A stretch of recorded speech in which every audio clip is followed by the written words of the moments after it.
Blog Talk Radio.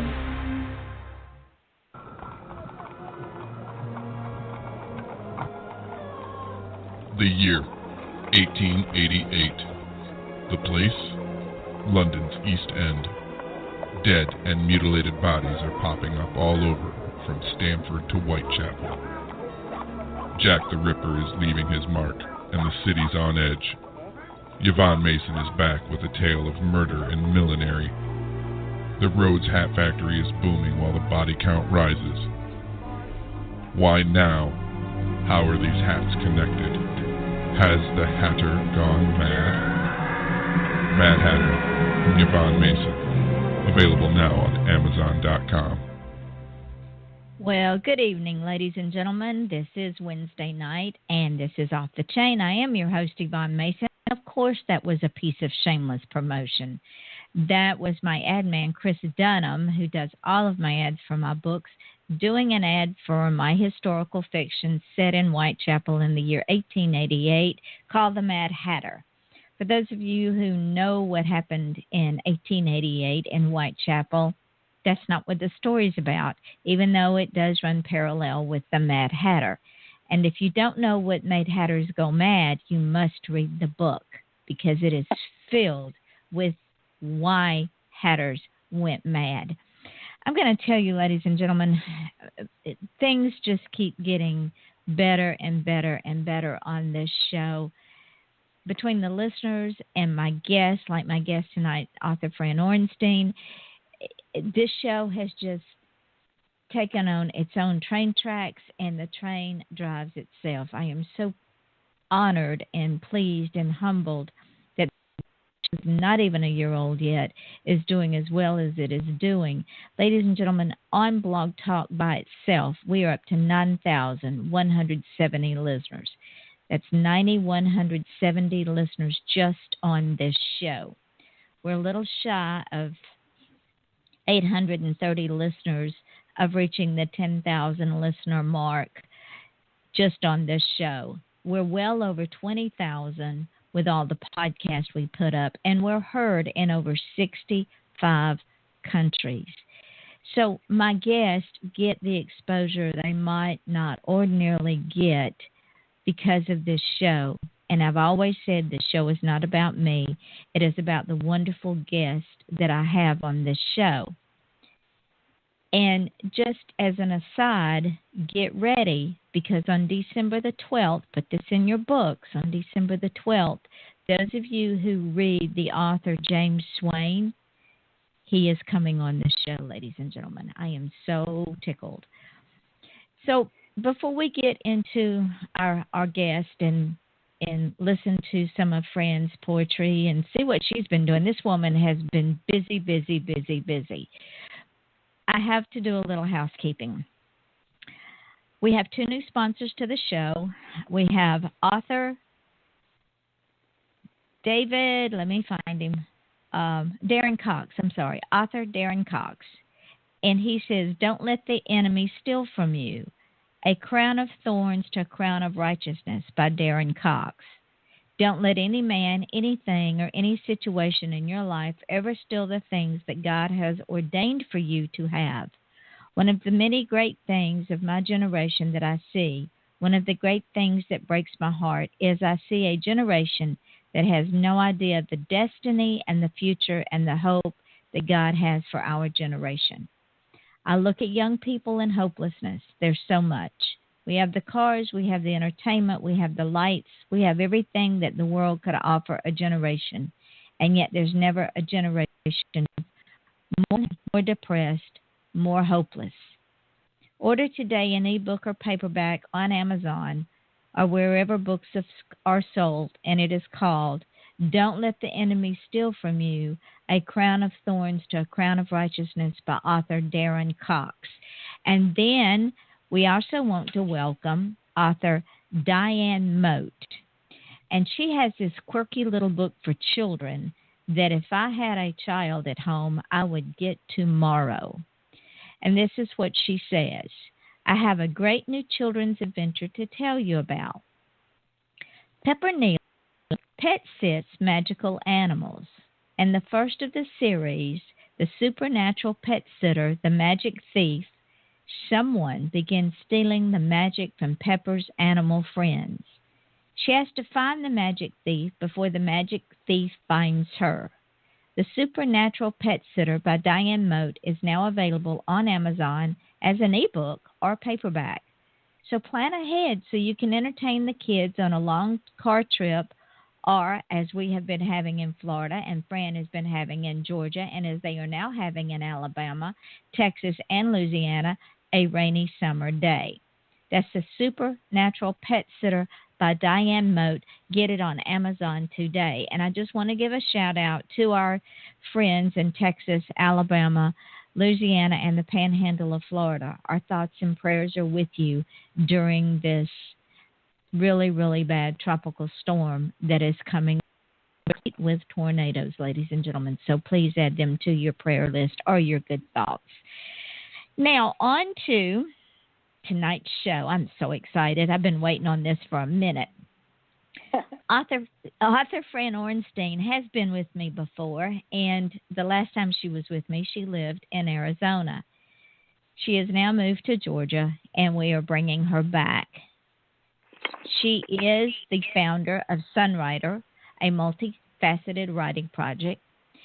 She is an award-winning poet and writer. She wrote her first poem at age 8, submitted a short story to a magazine at 12 years old, and she continued to write professionally and academically and is the published author of fiction novels for children, tweens, teens, and adults, and she also has poetry for adults and teens. Fran gives workshops and hands-on presentations for adults and children on diverse writing, including developing characters, writing for children, publishing, and free verse poetry. Dr. Orenstein has won awards for her poetry and short stories from the Florida Poetry Society, the American Association of University Women. She has been a member of a number of national and local organizations, including Sisters in Crime, National League of American Pen Women, the Florida and Arizona Poets Society, the Society of Children's Book Writers and Illustrators, writing newsletters for several of these groups. Boy, Fran, honey, you make me tired. Welcome. I'm tired listening to you. So tell me, my friend, what have you been up to besides moving clear across the country? Oh, for the 85th time, you mean? Well, I actually have a book coming out soon. It's the 4th book in my tween mystery series, the Shadow Boy Mysteries. And this book 4 is coming out as soon as we decide that the cover is okay. I have a wonderful publisher who lets me see the covers. Miracle of miracles. Yeah, that's true, because most publishers say, here's the cover, deal with it. I know. Anyway, thank you. That was a very lovely introduction. Hi, everybody. This is Fran Orenstein. I'm really here. Yeah, you really are here. You are. In fact, ladies and gentlemen, she is closer to me than she has been. She moved from the beautiful state of Arizona to the beautiful state, my home state of Georgia. And since she's been there, I think she's gone from getting a driver's license for a car to getting a driver's license for a boat. Would that be a boat? No. Yeah, because of all the I don't flooding. go on the water. No, I was talking about because of all the rain and all the flooding. Oh, you mean a raft? Yes. No. Yes. No. And actually, the flooding yesterday was so bad up here because we're getting the remnants of every storm that comes through. It was up to people's waist lines in part of the perimeter around Georgia, around Atlanta. And cars, they showed pictures, cars, the water was up to their windows. It was really, really bad. So they had to do a lot of, they had to do a lot of evacuations for people at work. Oh, goodness gracious. Yeah, well, crazy. Let's go back in time a little bit, because people don't understand that us as artists, this is not something that we just one day jump into. Like you wrote your poem at age 8. What made you write that poem? Why did you write it? And what did you learn from writing it at age 8? I mean, that's a young age to be writing poetry. Well, I actually started writing prose at 7. I have them all. My mother, I didn't even know, had saved them. And when I moved, I went through every bin I had and found that she had saved it. I used to make these little books and staple them together, these tiny books with little stories in them. I read Bambi, and I loved the book Bambi. The story just was amazing to me. And I was inspired to write a poem about the book. Wow. Yes, and that's what I did. So don't ask me to get it out because I can't. The bin is not accessible at the moment. So let's put it that way. But the fact that reading Bambi, and for those of you who have never read Bambi or seen the movie, it's a story about life. And for some of the younger generation, they might say, well, it's too cruel. No, it's not too cruel because it is about life. And for Fran, for you to be that young and love the book because it talks about life and death and hope and moving forward, to write a poem based on that, it blows me away. Yeah, I mean, the thing I love most in the world is reading. I mean, I've always, since I could read, I guess I was about 4 and a half or something like that. I lived in the library. My mother was a reader, and so we went to the library at least 3 times a week. And, when I couldn't even pronounce words, I tried to pick out the books by the pictures. And so it was like a natural progression. My mother also was a storyteller. I don't really remember her reading a lot of books to me. She used to tell me stories, so she would take one of the fairy tales and she'd change it around completely, so it was a whole different story. And she was a storyteller. So I guess you never got bored with fairy tales because she changed them. Right, exactly. So that was, I guess, my inspiration to write, and I just always loved writing. I mean, as a kid and even as an adult, I dabbled in all the arts, painting and music and writing, and just the writing just came very easy to me. So I set aside a lot of the other things, particularly the art, and I still do music, but I loved writing, and I just was so inspired. It was almost as though something was in my brain saying, "Oh, that's a great idea. Run with it," So I have this whole folder on my computer that is just filled with ideas. I understand that. I have folders that have nothing in them but a title. Okay. Yeah. And the title hits you, and then you do a rough sketch, and then it sits there and ferments for however many months until you get back around to it. So, what kind of short story at 12 years old did you write and then send it to a magazine? I mean, this is just amazing to me. Well, this was very sad for me. It was an eye-opener at the age of 12. I'm not going to tell you how old I am now, but it was a long time ago. I think there were still dinosaurs roaming the earth. Anyway, I wrote a story about a girl. She was graduating from junior high school, and they were too poor for her to get a dress for graduation. And I named the story, The White Dress. And it was how she came to get a white dress to wear for graduation from junior high school. And I liked it. I didn't even tell my parents. I didn't tell anybody I was doing this. I sent it to McCall magazine simply because my mother subscribed to it, and it had all these short stories in them. And I didn't tell anybody in the cover letter that I was 12. So I just sent it off. And I guess about in March, and then I guess about a month or two later, I got a letter in the mail thanking me, and that the story was not going to run. So in June, the magazine appeared in the mail. I opened it up, and in it is a short story called The White Dress. It wasn't I hadn't written it, but it was the same story. Oh, no. Yes. I was devastated. Little did I know that this was an omen of things to come in the publishing world. I mean, of how mean and cruel it was. But, of course, I was 12 years old. What did I expect? I guess I expected more. But I think I was so devastated that they took my title and they took the storyline, and I guess they had somebody else write it. And sadly, this also happens in this day and age, and we have to be very careful because there are less than honest people out there. Mhm. Mhm.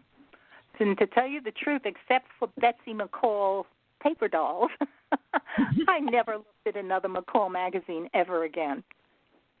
And I don't blame you. Yeah. And it's not only literature that's done that way, but people do music that way as well, and art. Oh, absolutely. There's no question. Music. My son is a musician, professional musician, and it's just a terrible, terrible field to be in. I mean, it's cutthroat. It is. People go for something. It's really bad. And but publishing isn't any better. I mean, the publishing world, I have a whole presentation I do on this. I don't like to discourage writers, and I tell them, but look elsewhere, too, to be published. It doesn't have to be with one of the big five in New York. That is the truth. Because the big five, big six has been telling us what to read for over 200 years. And now I think they're getting a little bit scared because they can't tell us what to read anymore. Yep. Because there's so many of us out there that are saying, here we are, we're offering an alternative reading, and the big sixes. In fact, my husband and I were talking about this today, some of the authors that he's loved for years. He says, Yvonne, their writing has gotten horrible. He says, there's no doubt. I've stopped reading a lot of those authors. I'm so disappointed because they wrote now, or somebody's writing it for them. I don't know. Well, we know James Patterson has people writing for him, and a lot of I've gone to conferences where I've met authors who do the writing for some of these very famous authors. And what makes it so sad is the Big Six is pushing these traditional authors to put out books every 3-4 months to keep them out there. And ladies and gentlemen, what happens is the story has no depth, the characters have no dimension, and the plot line is very, very weak at best. And it's sad because some of these authors have been around forever and wrote great books. Mm-hmm. Yes, and I like character-driven books because there's just so many ways you can plot a plot. Yes, it's not infinite, but people are so amazing. You can just write just so the character stands out. Mm-hmm. And what's happened with a lot of these books and the authors is that their characters no longer can be developed. No, and they become bland in the book. You could go from the first page to the last page and know exactly what happened without reading the middle. Mm-hmm. Mm-hmm. And they don't draw the reader into the book anymore. And you and I both know that if you can't put the reader inside of a story, then you've literally wasted that reader's time. Because if they finish a book and they feel unfulfilled, for not being able to be part of that story, that's sad. Yes. Yeah, definitely. And sad. Go ahead. I said there were always new authors coming through, not necessarily authors with the big 5 or 6, but there are good authors out there, and I know a number of them. They're very good authors. There are good, and so, ladies and gentlemen, this is what this show is offering you, is an alternative. If you're tired of reading the same, if you can pick up 5 books from one traditionally published author, pick up 5 books, and you look at those 5 books, 9 times out of 10, and Fran, correct me if I'm wrong, 9 times out of 10, if you read the synopsis, the only thing that is going to be changed are the names and maybe the location. The plot line is going to be the same. The character personality is going to be the same. The location may or may not be. It may have a different name, but it will have the same atmosphere about it. And you could take that one book, read that one book, and know what the other 4 are about. Would that be a correct statement, Fran? Pretty much so now. No, I've been back reading authors that I really like their first books with a particular character that they run 10, 20 books through, over on that. And the first book is usually the best book. The first exactly is better than the current ones. It's like they get bored with it. Yes. Yeah, and they're just throwing something out there. Right. Yeah. Well, back to... So let's go back to indie authors, and Fran in particular, because the reason that we bring this up, things that y'all might not know about Fran is she was a teacher, a magazine editor-writer, a counselor. She managed women and children's programs, including child care, violence prevention, gender I can't talk tonight. Equity. Thank you. My tongue's tied. And disabilities, and was an officer with the New Jersey AmeriCorps. Fran presented workshops and papers at national and international conferences, wrote and managed grants, created, edited, and wrote numerous newsletters for government and community organizations, political speeches, promotional materials. Not only that, ladies and gentlemen, but she's got a bachelor's degree in early childhood education, a master's degree in counseling psychology, a doctorate degree in child and youth studies. And the reason I bring this up is the burning question, and I know the answer, but the audience may not. The burning question is, with all of this under your belt, has it helped you be able to write children, tweens, and teen books in a different perspective than someone who just sits down and writes a children's book who's never been into the psychic of a child? Yes, as a matter of fact, all of my books have, well, particularly the tween books, they all have, the main characters have an issue that they have to deal with. In Fat Girls from Outer Space, which is a standalone book about girls growing up, becoming, pre-adolescents into adolescents. The issue is body image. The issue is bullying in school. The issue is new friendships and losing old friendships, dealing with your parents' divorce. There's so much going on in this book, and it's how the main character and her new friends deal with these some of these issues and overcome it themselves. That's the whole trick of writing for children. They have to overcome whatever it is themselves. You can have adults there, and you can have adults in the background. Think of Peanuts with the adult voice in the background. That's the adult's voice. They don't have any real part in it. The kids solve everything themselves.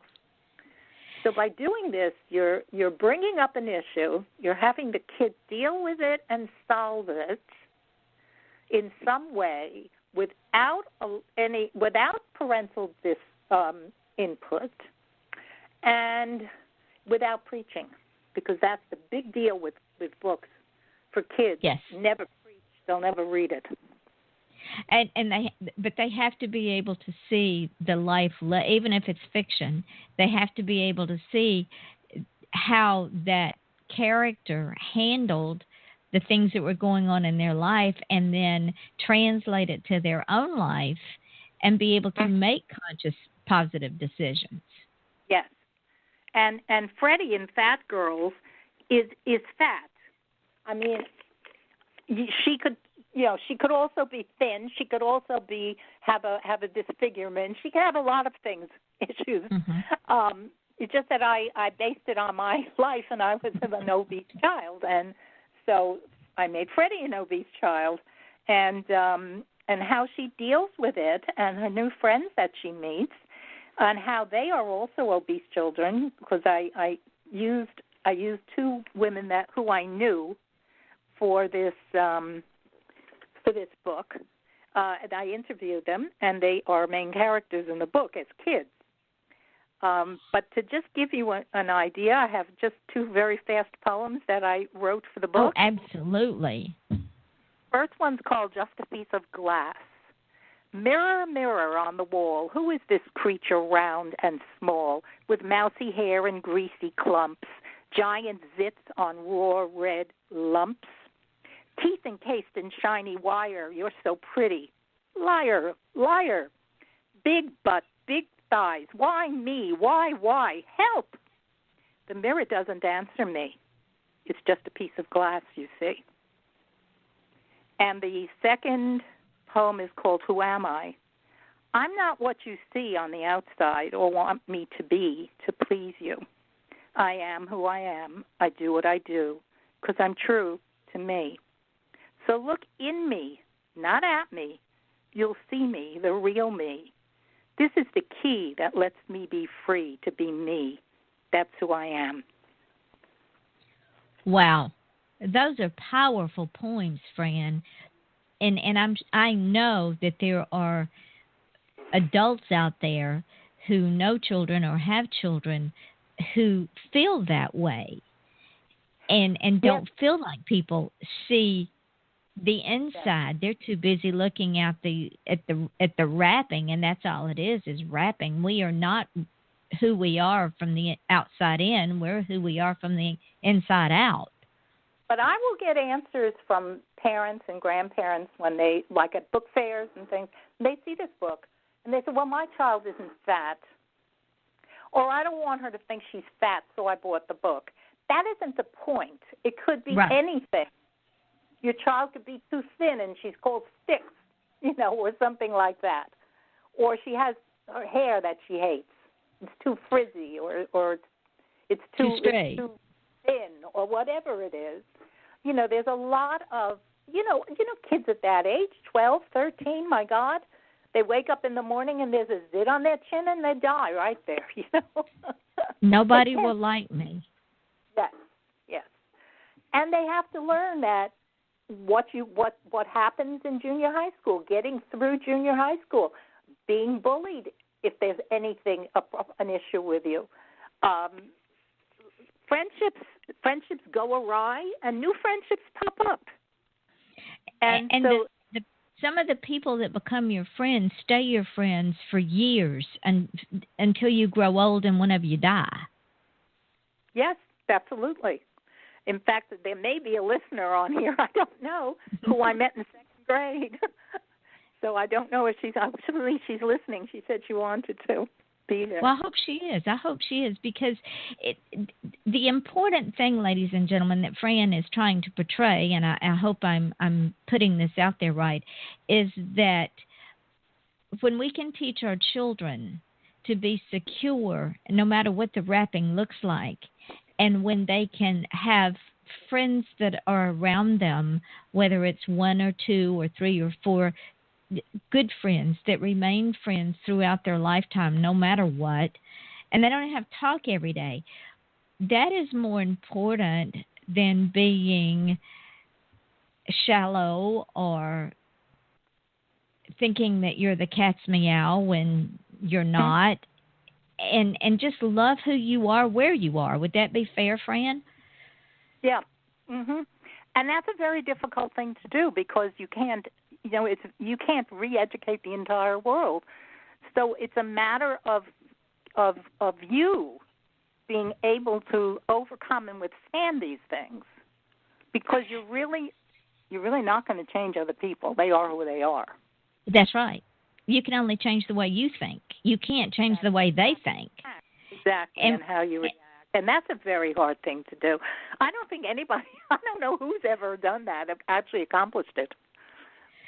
Well, I used to fake it until I made it, and then one day I woke up and said, why am I faking it? I am who I am. They either take me or they don't. If they don't, guess what? It's their loss, because I'm kind of fun the way I am. You are.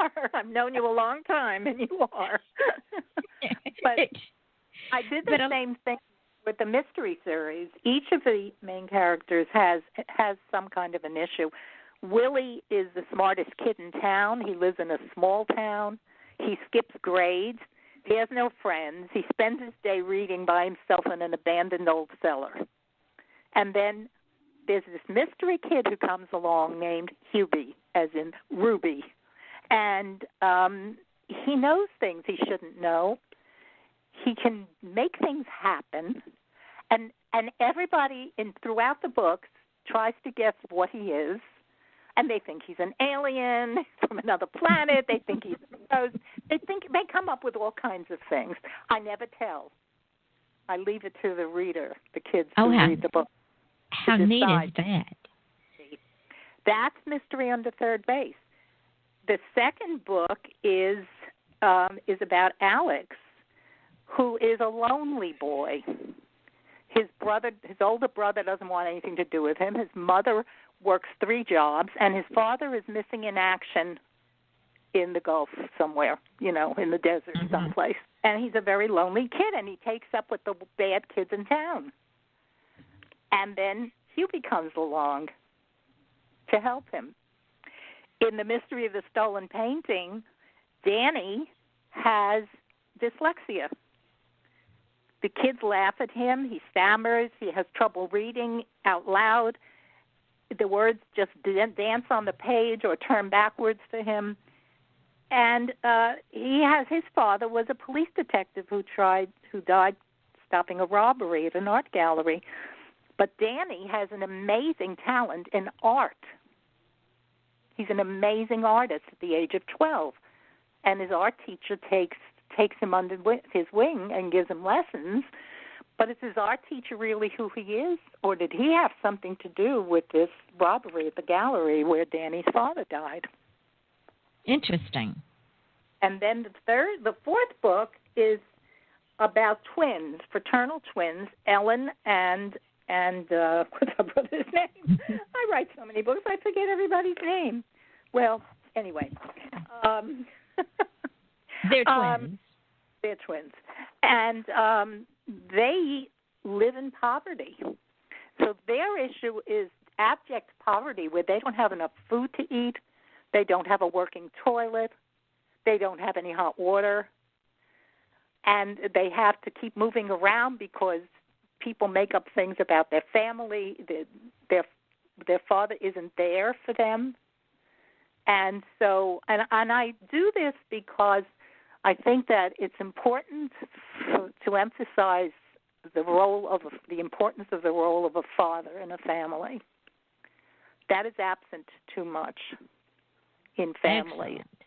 And that is a sad state of affairs, and we lose our future. The father is not there because a family unit requires 2 parents. Mm-hmm. Well, and 2 parents. I mean, kids grow up without one or another parent, but it's always there. It's a stigma, and when you have friends, and as I point out in this book, he has nobody to take him to games. He has nobody to root for him, so he plays no athletics. There's a lot of things missing in his life that he doesn't have, and so just the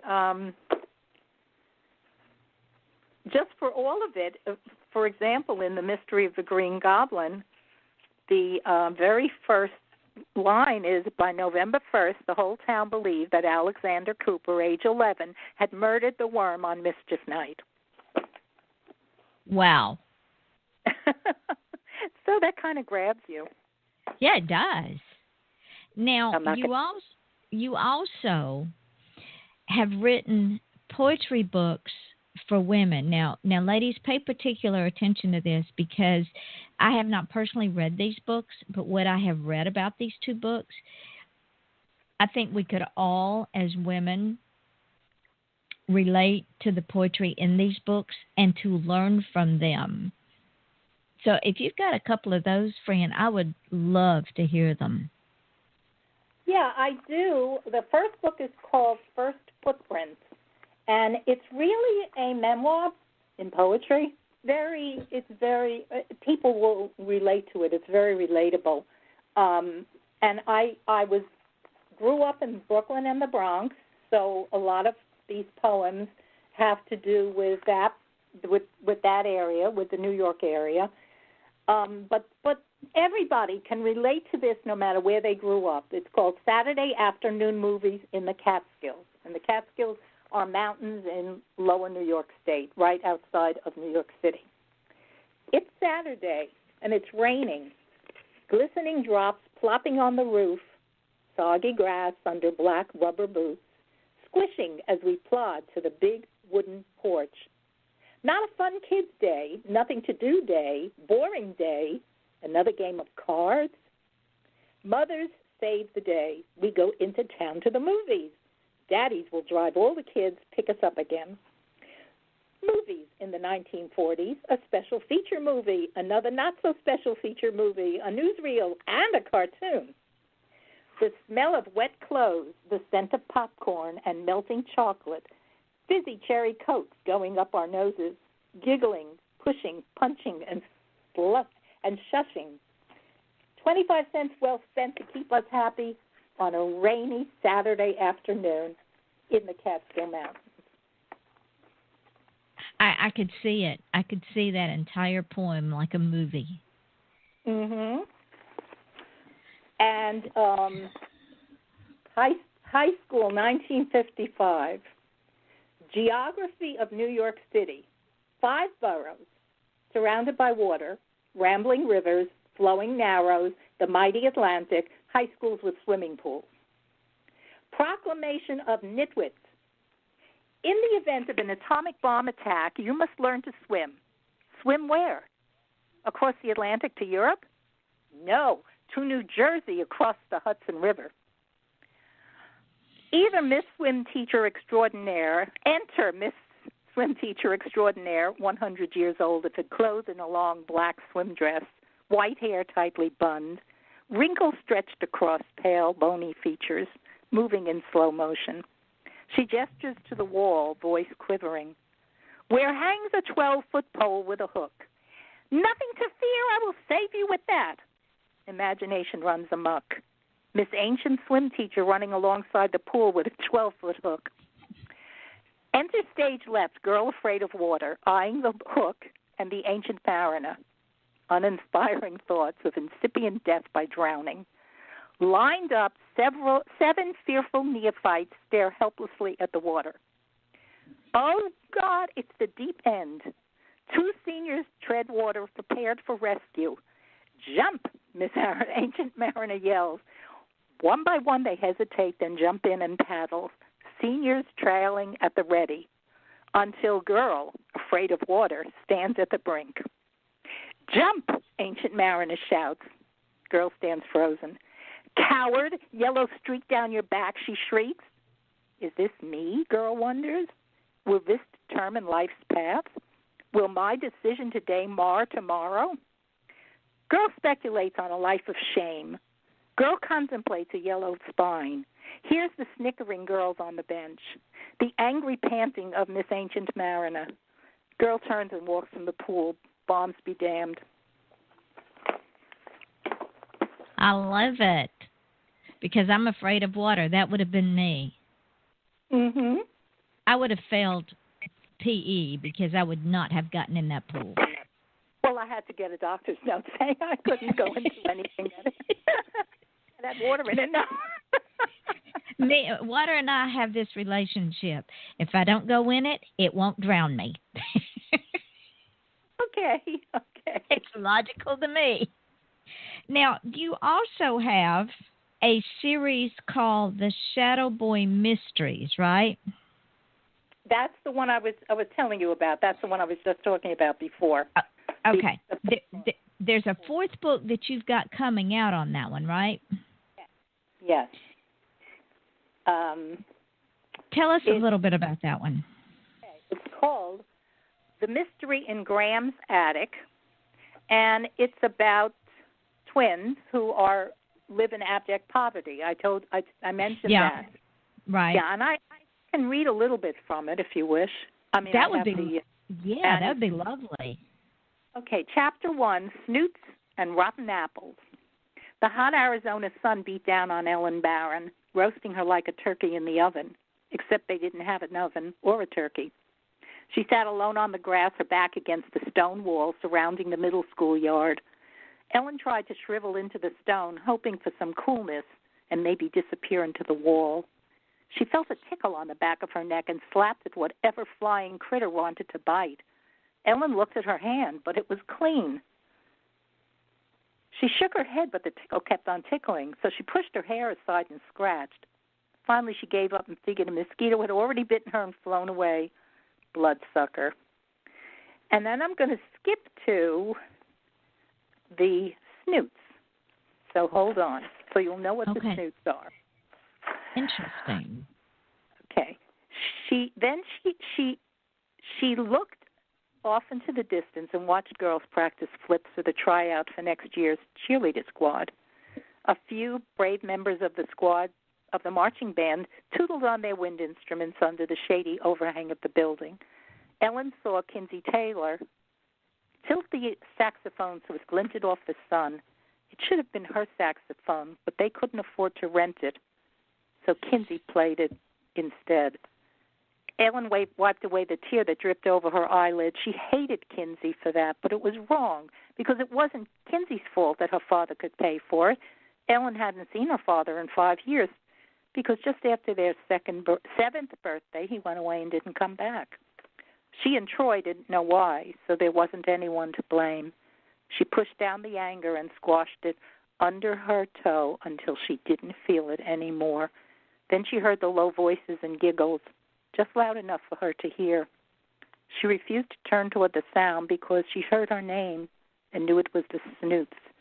That was the name she gave them, Snoots, the snobby, rich, mean girls, the pretty ones on the cheerleading squad, prancing around in their red and white short skirts, giggling at the boys on the football team, Maris, Jennifer, Zoe, and Cindy, the girls she wished would disappear forever.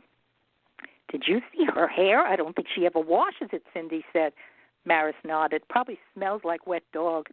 Zoe shrugged. It doesn't matter because nobody would get close enough to smell it. Did you see that shirt she's wearing? Looks like she pulled it right out of the dirty laundry. Jennifer rolled her eyes. Probably doesn't have a washing machine, Maris said. Maybe she washes it in the toilet, Zoe giggled. I don't think they even have a toilet. I heard they use a latrine, whatever that is, Jennifer said. It's like a hole in the ground with a toilet seat, Zoe explained. Ugh, I might just throw up my lunch, Cindy said. Use the lunch bag and get off the blanket, Maris said. They all laughed. Zoe said, I heard my mother tell Mrs. Pickle that she saw Ellen's mother walking like she was going to fall over, like she couldn't walk in a straight line. Maybe she's a lush, whatever that is, Zoe said.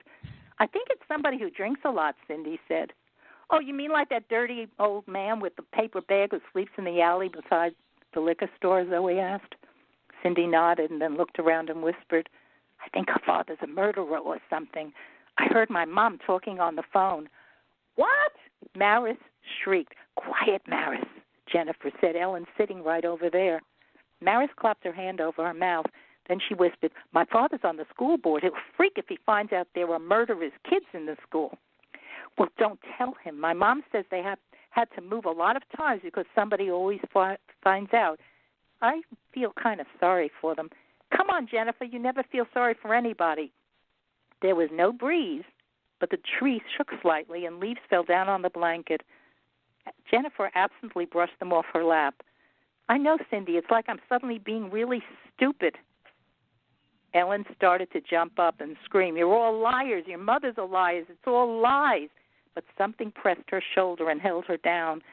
She brushed at her shoulder as if she could get rid of whatever it was, but it didn't help. She looked around and didn't see anything. Still, the pressure kept up, and now she was scared. Then in a twinkle, Ellen felt relaxed, felt safe. She knew yelling at the snoots was hopeless. People believed what they heard. Her mom didn't drink. She had one leg that hadn't worked right since she was born from a thing called cerebral palsy. Troy looked it up in the library. It was something that could happen at birth, like an accident maybe. It made her walk funny, like she lurched and dragged her leg. Wow. And that is so poignant because this is exactly what happens. And sad to say, Fran, children learn their behavior sometimes, most times, from their parents. Mhm. Yes. Well, really, who else are they going to learn it from except their parents and other kids who learn it from their, and it keeps going. And the thing is, the opposite of that could have been the parents could have and should have been sympathetic and taught their children to be sympathetic and found out what was going on in that child's life. Well, yes, but everybody's so caught up in their own world. True. People Very true. They don't reach out to other people. And it's a very isolationist world that kids grow up in many respects. And sometimes it's someone you least expect who will help them. I mean, in certain communities, grandmothers take over. Mm-hmm. In other communities, it's always somebody in a school, maybe the teacher or a guidance counselor or somebody. And what makes it even more sad is that child is as much as part of our future as the high achievers and the well-to-doers and the ones that allegedly have everything. And when we negate that one child, we tear a piece of thread out of the tapestry, and we can't get it back. Mhm. Yes. Your books are amazing. They reach into the heart and soul of the human conflict and peel the onion layers away till what you have left is the inner core of a human being and what their character is really like. Thank you. I appreciate that. Because when you asked me earlier what all this education had to do with anything, this is what it has to do with. You know, I'm kind of rather, you know, I'm retired, and I'm not going out to work at this point in my life. But I figure that if I can change one life because a kid is reading a book that resonates with him or her, and then they can see a way out, I've succeeded. Absolutely. Because there's more than one way to teach a child. It doesn't have to be in a classroom. It doesn't have to be in a counselor's chair. It can be in a purely fiction book that is read for entertainment, but yet teaches that child, A, circumstances are not always their fault, and B, there is always a solution to every problem. Yes, and what's scary is there are so many kids committing suicide now who don't see the solution. True. That is very true. And again, when we lose one child, we lose a piece of our future we can never, ever get back. That's right. So your books, Fran, they are a breath of fresh air, and they are needed in our society to save a child's life, even if it's just one child. That's one child that we will have for tomorrow. But they're also funny. See, there's a lot of humor in the books. I just hit on the serious pieces that are subtly serious, but the books are funny. I mean, they really are. You know, so there's some of the serious... best life lessons are taught with humor. Oh yeah, definitely. So, ladies and gentlemen, go. No, y'all cannot go now. You can't. You have to wait until after the show. After the show, go look up Fran Orenstein, Orenstein, on Amazon, and get these books for your children. Please get them for your children and get them for yourselves, because you can learn from Fran's teen, tweens, and children's books, because it might give you a different perspective about your own child. Would that be fair, Fran? Absolutely, sure.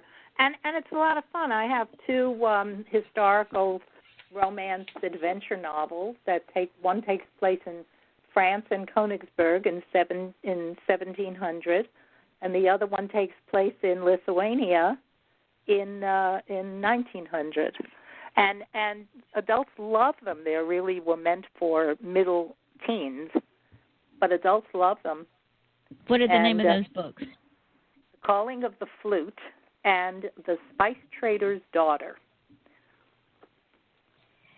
And real quick, tell us about those two books. Okay, the Spice Trader's Daughter is the story of the Huguenots in France who were persecuted by Louis XIV and driven out of France. And one of the places that was willing to take them in was Königsberg, which belonged to Prussia at the time. Now it is part of Russia, but it did belong to Prussia. And it's about religious persecution, royal splendor, intrigue, love. It starts in 1685 when 16-year-old Jean-Claude and his brothers escape from France, sailing to Prussia. And on the voyage, Jean-Claude falls in love with Marie, who's in a family that's also fleeing France. And they have a daughter, Katie, and a few more children. And at 13, because Katie is also fluent in French, and these are the things that happen to these people in this time frame, she's sent to be the companion of a spoiled aristocratic Charlotte, daughter of Prussian nobility. And because she's going to teach her French so she can marry into French nobility. And Charlotte has a brother who is a real rogue, and he's always after Katie, and she has to get away from him, and he's very dangerous. Because don't forget, she's not nobility. She has, she's on her own. She's only 13 years old, and she's on her own. And her father always talked so negatively about King Louis XIV, and he always warned her, and she was afraid to go to France, and she was terrified. And then she meets the blacksmith's apprentice and falls in love. And there's a lot of intrigue. There's a lot. She does meet the king by accident at Versailles, where they go to have the wedding, and where Charlotte goes to have her wedding, and then it's how they have to. She and her Katie and Guy have to flee. They flee across the French countryside, and they get on a Dutch ship headed to New York. And New Rochelle, New York, which is north of New York City in Westchester County, was a haven for the Huguenots. That's where the other place that they would flee. Wow. Yeah, and that's why it's got a French name, New Rochelle. So we, believe it or not, Fran, are going to run out of time. I know. I was watching the clock. So tell the folks, and you're going to have to come back now that you're settled in Georgia, you got to come back. So tell the folks where you can be found. I'm at www.Fran Orenstein, FranOrenstein, and that's my website. I have a lot of things, everything about every book. I'm also on a number of online book sales, like Amazon and Barnes & Noble and other places. And my publishers are, the children's books are primarily published by Saguaro Books in Arizona, Saguaro. My adult books are published by World Castle Publishing, and my poetry books the adult poetry books are published by Aquitaine Publishing also in Arizona. So, and they are good publishing. You know, they're not the big 5 or 6, but they're good. And I am not a technical person, so I can't do it myself.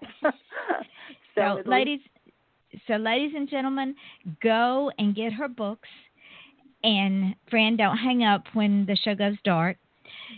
Tomorrow night we have on the show, Unless They Lose Power, author Stephanie Osborne and author Dan Hollyfield. Remember, that storm is coming through, so hopefully Stephanie won't lose power. She lives in Lower Alabama. Hopefully she won't lose power. And then on Friday night, we have author K.J. Howe, and on Saturday night, author Kathy Winefield. So join us at 8 o'clock Eastern Daylight Time to learn about these authors and see what they have to say. And as you know, ladies and gentlemen, I always say this at the end of every show. If you want to be successful, stop asking permission. And you don't just feel special, be special. And your smile is your logo, your personality is your business card. How you leave others feeling after having an experience with you, you know, ladies and gentlemen, that does become your trademark. I say it over and over and over again, and pretty soon y'all will believe me, because Fran has known me a long, long time, and Fran knows that how I leave others feeling, that is indeed my trademark. And Fran, thank you so much, my darling, for spending an hour with me. And yes, I'm bringing you back. It will probably be January, but I'm bringing you back because I love hearing what you're doing and hearing your poetry. Thank you, Yvonne. I appreciate that very much, and I enjoyed being on your show. You're a wonderful host, as I told you the last time. Well, you make it easy. Okay. You make it so easy because you're so interesting, and your books are just, if anybody, people, go and get her books. I'm telling you, just go get her books and read them. So remember, tomorrow night at 8 o'clock Eastern Daylight Time, author Stephanie Osborne and author and musician Dan Hollyfield. Thursday night, author K.J. Howe. Friday night, author Kathy Winefield. And ladies and gentlemen, please feel free to pass this show along. And if you want to come on the show, get in contact with me at offthechainradio@yahoo.com. And understand that we're all dreamers. Fran and I did not get where we are by saying I have a dream and then putting it in a corner somewhere. We made our dreams happen. And it has not always been an easy boat ride. It gets really turbulent, but we don't stop. Because when we stop, we fail. Right, Fran? Oh, yes. We've been through it. Yes, we have. So, ladies and gentlemen, thank you for listening. Join us again tomorrow night. I am your host, Yvonne Mason, with my wonderful guest and friend. I have known her for many, many years. She was part of the beginning of my journey. I will see you tomorrow night on Off the Chain at 8 o'clock with Stephanie and Dan. Until then, I say good evening. Good night, people. Thank you for coming. So, Fran, my darling, we are now off the air, and I wanted to let you know as soon as I get off the phone with you, I'll get this up in archives and put it on the page and then tag you in it. And then tomorrow morning, I'll put all the podcast up and tag you in it so that you can put this on your website, pass it over to everybody you know or don't know or people in strange places, and use this to promote your books and the wonderful person that you are. Ma'am, I'm learning. Yes, you are. Now, when you're talking to somebody and you really want to insult them, remember, bless your heart. I know. I just sent that to a friend of mine across the country, and I said, there's two things you have to learn. Yes, ma'am. Bless your heart, which means fuck you. Now, but it's in the context of a conversation. We're off the air. Yeah, well, it's going to be heard in archives, but that's okay. It's the context of the conversation. No. Oh, my God, no. But don't worry about it. People will laugh, honey, because trust me, they will laugh. They will, because that's exactly what it means.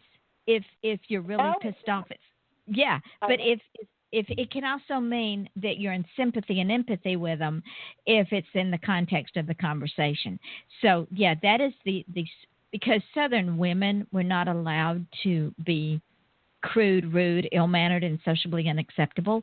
So we found a way around it. Bless their hearts.